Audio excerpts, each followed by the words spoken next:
Hey guys, how's it going? Srey here. So today I want to talk about Samuro and how good is Samuro really? Well, it turns out he's pretty good. So this is going to be kind of a new series I'm hoping to keep up, and it's basically going to cover heroes and things that I want to talk about and try to keep the videos somewhat concise. But today I want to talk about Samuro, new hero. I'm sure you guys have heard of him. Bit of a controversy. Kind of called OP broken, always pick hero. And honestly, the results on Hot Slogs and the statistics have shown that that's pretty much accurate, but it doesn't show the entire truth of it. But before I cover any of that, I just wanted to go over Samuro's build and kind of how he works and what he does.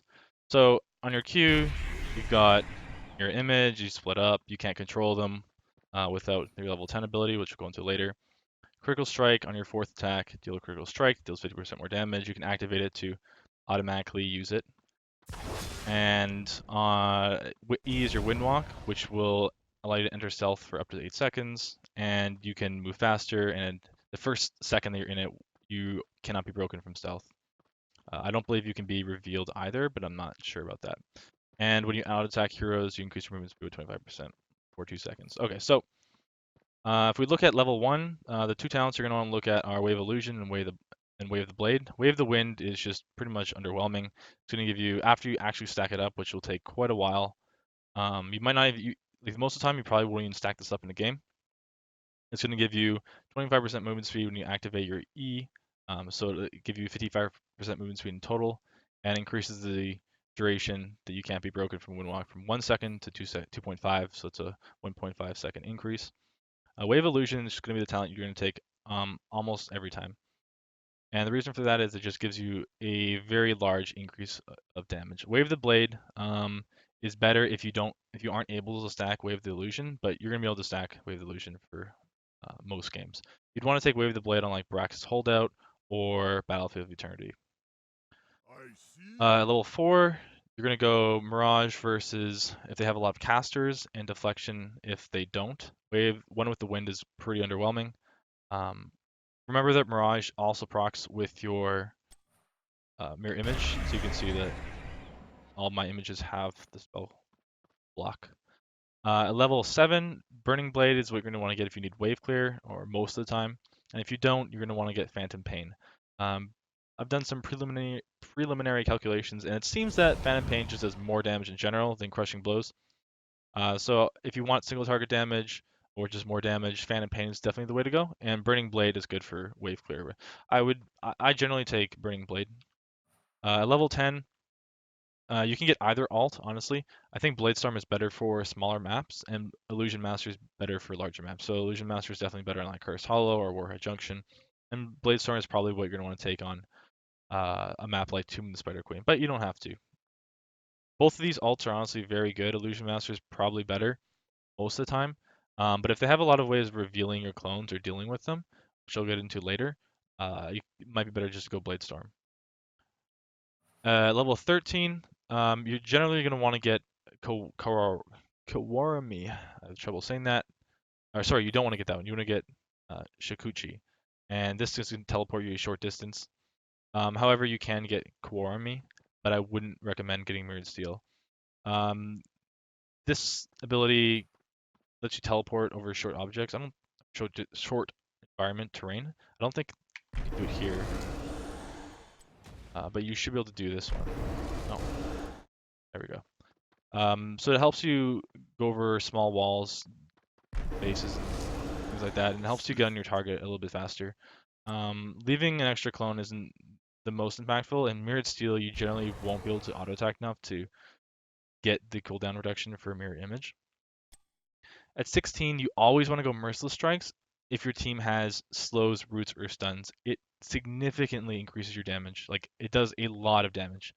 It is by far the best option here, which may be surprising for some. Harsh Winds is the next talent that you'd want if you don't have slows or roots or stuns in your team. Rusty Attack is honestly, I think it's pretty popular, but I think it's pretty overrated. You're not going to really be able to just stand there and auto attack for a lot of the fight. I think Harsh Winds is better for the burst damage because you're going to be playing Samuro as kind of a backline assassin most of the time anyway. And then at level 20, generally you want Windstrider, and If it's a big map though, and you went Illusion Master, then getting 3 Blade Style is pretty strong. Okay, so we talked about talents. Pretty straightforward. The way most fights are going to work is you're going to eat onto their backline, clone, and engage, and then just burst someone down. And you can do a lot of damage, and you can do it very quickly, but it can be punished. And so right now, if we go to hot slogs, we can see that Samuro does have a very high win rate. And this is for Hero League. If we go to quick match, it's even higher. And so Samuro is really good in situations where the enemy team doesn't have a good comp setup, but he can be countered very easily. So to answer the question, how good is Samuro? The answer is pretty good, pretty damn good in Hero League and quick match, and not that good in competitive or um, just where you can set up or draft a comp that you like. He can be dealt with, and he's pretty much the definition of a pub stomper. So if you look at Nova, Nova's also another hero that is extremely strong in quick match and some levels of Hero League, but is almost never picked in competitive because she can be dealt with. Same way as Samuro, he can be dealt with. So if we go to Hero League, his win rate drops a little bit to 66. That's still ridiculously high, especially compared to everything else. But so if we sort by platinum gold, the win rate's still very high. But if we go and we sort by master, win rate is significantly lower. It's pretty much in line with all the heroes in Master have a high win rate because Master players will face off versus non-Master players. If we look at Diamond Master, even back in Diamond, his win rate already shoots up like ridiculously high. But at high levels of play, like super high levels, it does drop down. So this is kind of a catch 22 where if Blizzard does nerf Samuro, he's going to see basically no competitive play. And if they don't, then he's just going to be stomping pretty much every other player. That being said, I don't think that he should be nerfed just yet. Um, I think that players need time to adapt and learn what's good against Samuro and how to play against it. Because right now, Samuro is basically just going to in the fight. He's just going to illusion, and people are just going to run from his illusions and not attack him and not punish him, and attack the wrong one or like use their cooldowns on the wrong one. And he's just like really annoying to deal with in matchmaking. But I would like to cover his strengths and weaknesses and how you can counter Samuro. So what is he good at? Well, he's really good at DPSing. I mean, that's what he does. He's like one of the highest DPS heroes in the game. He has high DPS, and it's not only is it a lot of it, but it's sustain and burst, so he can burst down targets very quickly. He's pretty good at ganking. He's very slippery. He's hard to kill, especially with Illusion Master. He's pretty good at doing merc camps. He can solo boss at level 10 with Illusion Master if you play it correctly. He is an extremely strong late game. He's a pub stomper, and he has no mana, so you only need heals to permanently stay in the fight. So seems like a pretty good hero, right? But if you look at what he doesn't have wave clear. He has no sustain. He has no poke. He has no CC. He's a horrible solo laner. He's horrible in early game rotations, and he's hard to fit into a comp. So for those of you that don't know, on a map like Tomb of the Spider Queen, you're gonna have there's 3 lanes, right? You're gonna have one person soloing bot, and you're gonna have 4 people rotating mid top. Okay, so they're called 4-man rotations, and you have Samuro bot. That's how the map should be played. Samuro will get destroyed in bot lane by any of the popular solo laners like Alarak, Chen, um, even someone like Falstad would beat Samuro. And he's not going to fit in rotation because he doesn't have wave clear, he doesn't have poke, he doesn't have any of these things that someone like well, even Zeratul has at least wave clear and has more mobility than other heroes do. So his early game is very weak and he's very punishable. And if you're rotating like this, you're going to be at a disadvantage if you have Samuro on your team. Your solo lane will fail, or if he's in rotation, he just literally won't do anything. In addition, there's also a few other things to consider.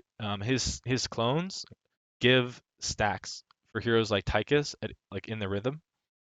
Um, For Falsad's Gathering Storm talent at 1, Zagara's Serrated Spines at 4, Alarak's talents, stacking talents at level 7, Chromie's stacking talents at level 1, and he gives a lot of energy to a hero like Ariel. There's also some other stacking heroes that I didn't mention. As well, Medivh and Mirrodin, hard counter. Kind of Lunara too, will hard counter him. Mirrodin has healing static at 13, so he heals off all of the clones. And Medivh can polymorph, and the polymorph will chain to the other illusions and basically permanently, kind of the same way that it happens with Chen, Storm, Earth, and Fire. The polymorph will almost make him permanently polyed, unless he micros it properly before they get polyed. And Lunara, her level 1 talent, the reveal talent on Lunara at level 1, will show which one the clone is, reveal the clone as well. In addition to that, Brightwing and Tass are also very solid counters because they give vision and they aren't easy to kill. Basically, the way that Samuro works is if you can kill, if Samuro, he's basically a burst hero. So if you can prevent him from bursting a hero, then he doesn't do anything. Okay, so if you're against a team that has, Brightwing, Tassadar, Lunara, Mirrodin, that's pretty much a solid team. Then he's gonna have a lot of trouble in doing anything to that team because the Lunara and Tass reveal as well as Brightwing if she needs to. Mirrodin can't be killed, and he's gonna heal off of everything. And he's not gonna be able to sustain enough. So he's very good versus triple ranged, squishy backline heroes that have low sustain, like one healer, and he's very strong versus teams that that have those compositions, which is the standard in Hero League or Quick Match. Quick Match sometimes they don't even have healers, so that makes him very strong. He's bad versus teams that have double support and strong frontline. So if you see here, if I E in, I mean, Arthas can get chunked pretty fast, even though he's a tank. And I don't have the quest stacked either from level 1, Wave of Illusion. That would do more damage.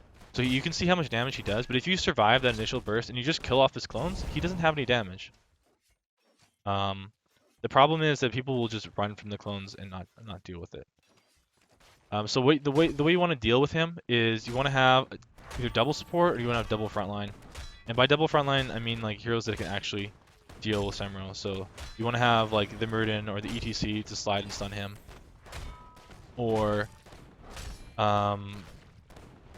even Johanna would be decent against him. Additionally, you can have double support, so you could go the Brightwing Tass, or you could go even like Ariel plus Tassadar, or Rehgar plus Brightwing wouldn't even be bad. Don't be afraid of taking double support as long as your team composition has damage. Additionally, Samuro needs allies that can dive the enemy team with him. So you can't just have him like if the enemy team has that double frontline, the double tank or the double support, he can't just ignore them.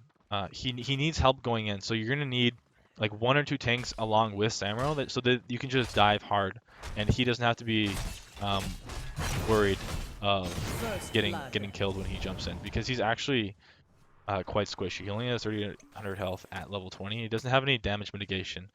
He's going to reduce the damage by switching with clones and stuff like that, but he doesn't have actual damage mitigation or healing. So if you have like a Samuro with like a Johanna, and the main team has double tank, you're going to have a tough time doing anything on their backline. Also, you're probably going to want a good support, so you probably don't want Medic with the Samuro because she can't help him when he's diving in because she can't follow up and dive deep like that. She's more of a kite and peel type of support. He's also, something else that's important to keep in mind is he's exponentially stronger because of the way, when he has more health, because of the way his clones work. So you can see that if I spawn my clones right now, they're all full health, right? But if I spawn my clones when I'm reduced health, because it spawns off of current health, you can see when I spawn, my clones are also going to have the same amount percentage health that I do. So they're going to die extremely fast when Samuro has low health. So basically what I'm saying is poke is really effective for Samuro. If you can get damage on him, it's going to make him exponentially easier to kill, because the less health that he has, the less health his clones are going to have, especially if he has Illusion Master, um, or the level 20 version where they have 50% additional health. So the lower health Samuro has, the weaker the clones will be. So I think that pretty much covers everything I wanted to talk about. The TLDR is they're instead of just doing the gut reaction of, okay, we need to nerf Samuro, I think that the community needs a little bit of time to play against him and just see if he really does need these nerfs. I think that he will need some nerfs, but the trick for Blizzard is going to be, how do you nerf Samuro to not be as effective in Pure League or Quick Match, but to still be a viable pick in competitive? Because right now, he's not first pick priority. He's not even like second pick. Like he's literally a situational niche pick that you're going to be picking if the stars align, and it looks like it can be a good comp for Samuro. If you pick him early, you almost just lose almost every time, because it's really easy to counter pick him. He really is not effective versus double support, double tank type of comps. So keep that in mind when you guys are thinking about picking Samuro. Again, the reason he might be so strong in Hero League is because comps like that don't exist, right? People are going to pick one support, one tank, two range DPS, one's going to be a burst, one's going to be sustain, and the last pick is going to be either another range or like Thrall or something like that. These aren't heroes that really punish Samuro. So I hope you enjoyed today's video. Hopefully I'll make more in the future. Let me know what I can fix or do better in the future.